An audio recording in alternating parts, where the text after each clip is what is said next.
Bienvenidos, welcome back. This video will be about how to make your own ofrenda or altar de muerto. Sorry about my voice, I had the flu this week and I had to wait until I stopped speaking like I'm rolling, but still I haven't fully recovered my voice. Before we start, I want to be clear on this. There's nothing wrong with a non-Mexican doing an ofrenda, as long as they're respectful of the tradition. And responsible, because you will put a lot of candles, and I don't want y'all saying, "I'm going to freaking make before my house to honor my ancestors."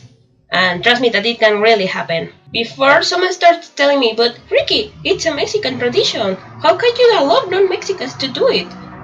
Well, as I said, as long as you're respectful of the traditions and know the meaning behind it, there shouldn't be a problem. It's a celebration of love and life, and I think that's pretty cathartic to people, especially if they recently lost someone that they love. Or it's also a good way to reconnect with your origins and family, even if you have a conflicted family.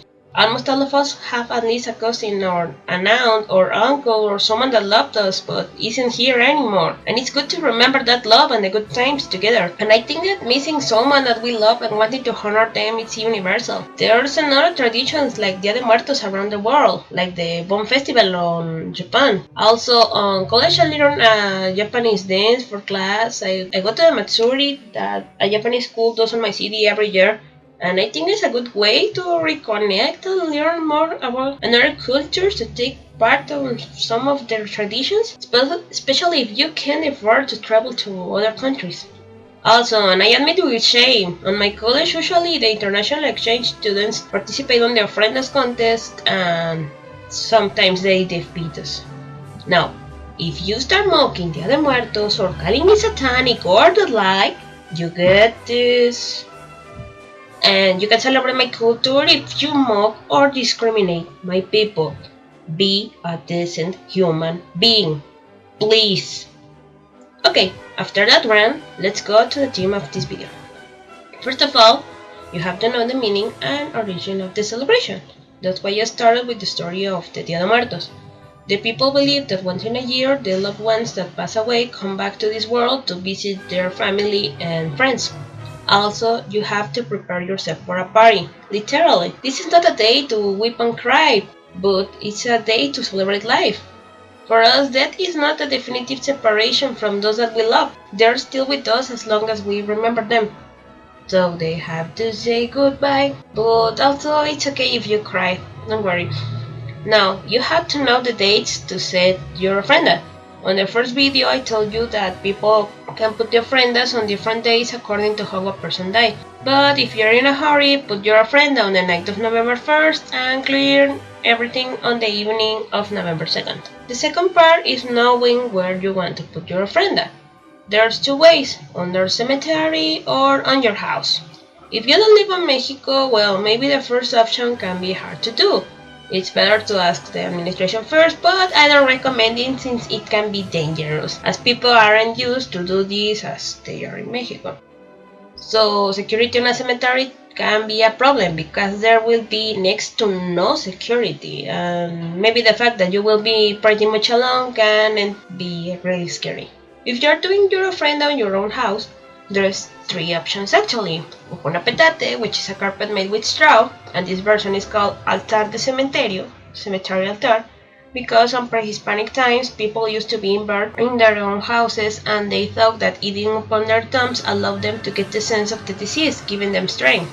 The second form to make an altar is with levels, which can be 2, 3 or 7 levels, and these numbers represent something special. 2 is the union between this world and the afterlife. 3 is the union between heaven, purgatory, and this world, or the Holy Trinity, Father, Son, and the Holy Spirit, because of the Catholic religion.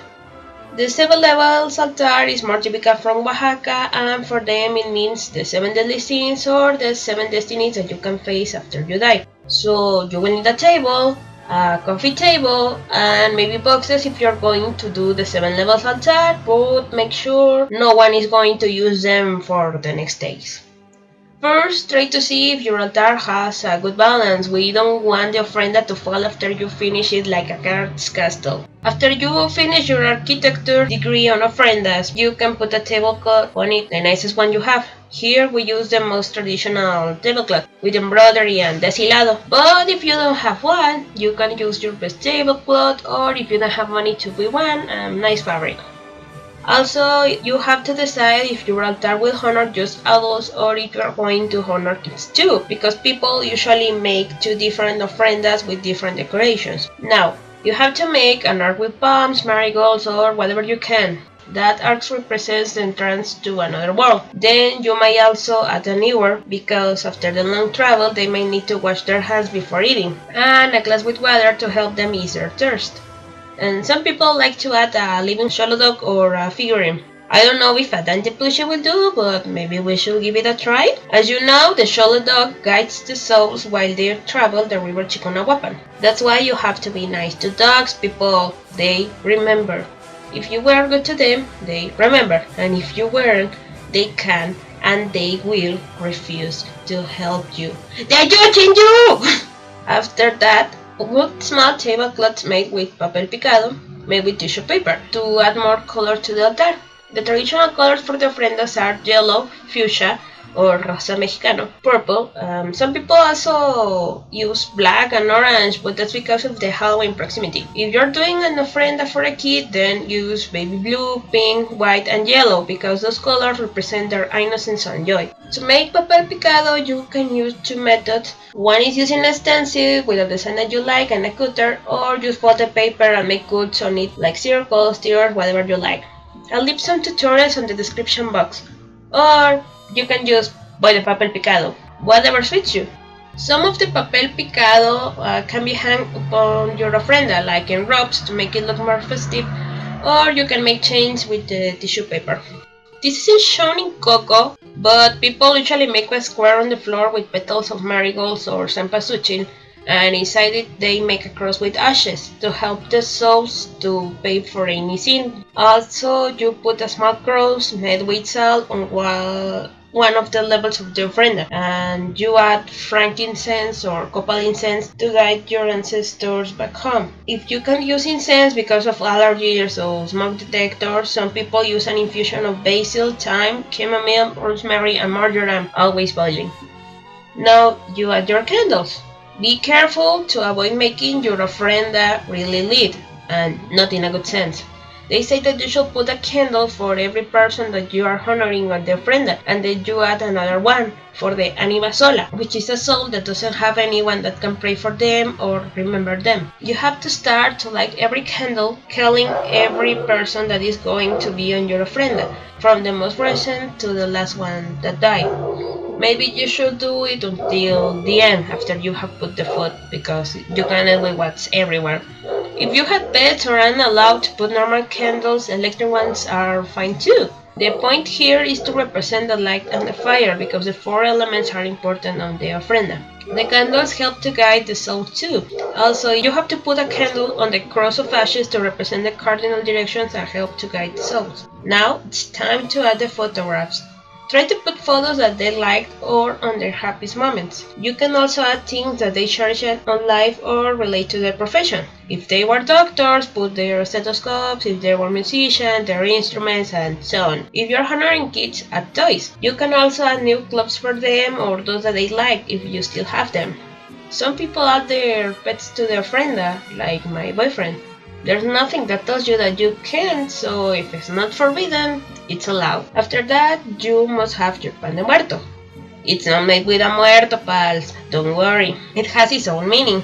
The part upon it represents the four worlds that, according to the Aztecs, existed before us.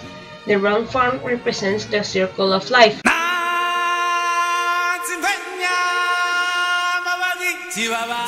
The small bowl upon it represents a skull, remembering us of our own mortality, and it has orange blossom flavor to remember the deceased. Also, its flavor helps the soul to find the ofrenda. So that's why you can change the form it has or the ingredients. So this last month we have the pan de muertos mixed with a concha and a lot of other imitation of pan dulce, but for your ofrenda, use good old normal pan de muertos. Traditionally, you put 3 pan de muertos for the Holy Trinity, or use a big one to represent Godfather. And before putting anything else, you have to make the sign of the cross with it upon the ofrenda. Then you add the food, which is usually served on the traditional crockery. beautiful, isn't it? But your favorite channel will do. You must serve whatever your loved ones like, even if it's in traditional food like mole, enchiladas, and the like. Some people with pizza nowadays, or even instant ramen.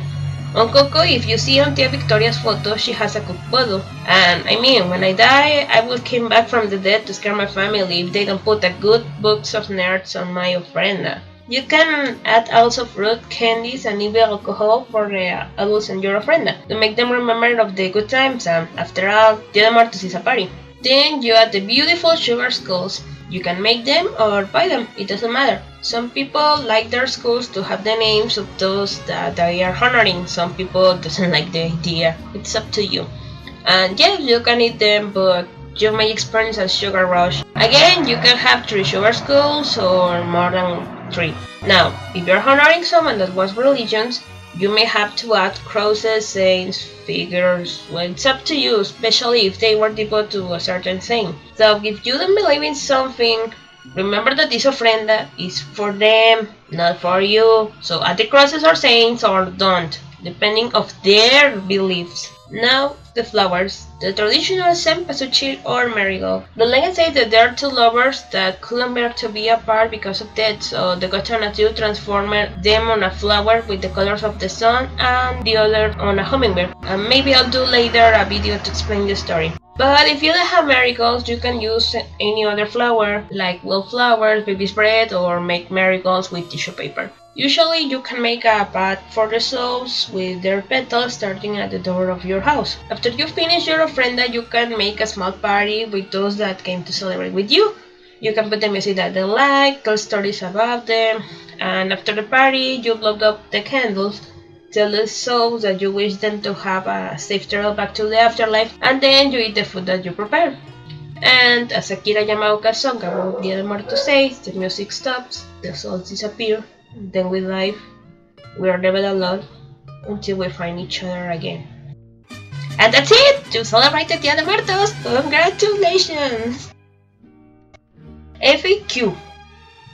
Usually people will advise you to use traditional things on your ofrenda. The most traditionalists will say that everything must be new, but in this economy it's better to use what you have. And after all, when you make everything with love, the rest doesn't matter. You can add things from the movie Coco or from Book of Life if you want. But remember that your family and friends' honor should go first on the ofrenda. That's why we put their photos and their highest point of it. They are your guest of honor. It's like doing a Madonna concert and billing her the last on the poster. How would you feel if someone did a party for you but give more importance to some random people? I wouldn't recommend doing the recipe that Disney posted on Facebook, neither the Chocolate Caliente or the one that Rosanna Pansino did, because it's not authentic or a good interpretation of the recipes, starting with the pan, which has bones, not flowers, upon it. There's a lot of wonderful Mexican YouTubers that had already posted the recipe on English or Spanish. Nothing against them anyway, but if you're following a Mexican tradition, better stick to Mexicans talking about it. Don't you think? Maybe I'll do a third video documenting my own ofrenda if I can do one. That's it. The ones that they make at my college, Calaverandia, if I can go, which will be a theme park that is going to open in Guadalajara around Dia de Muertos and the celebrations of Dia de Muertos on my city. And maybe another video to answer any question that you may have left. I don't know if I'll do those videos on that order or if it's a FAQ, including questions that I have answered on Tumblr. You can vote which option you like more. And thank you so much for watching, and see you guys in the next video. Adios!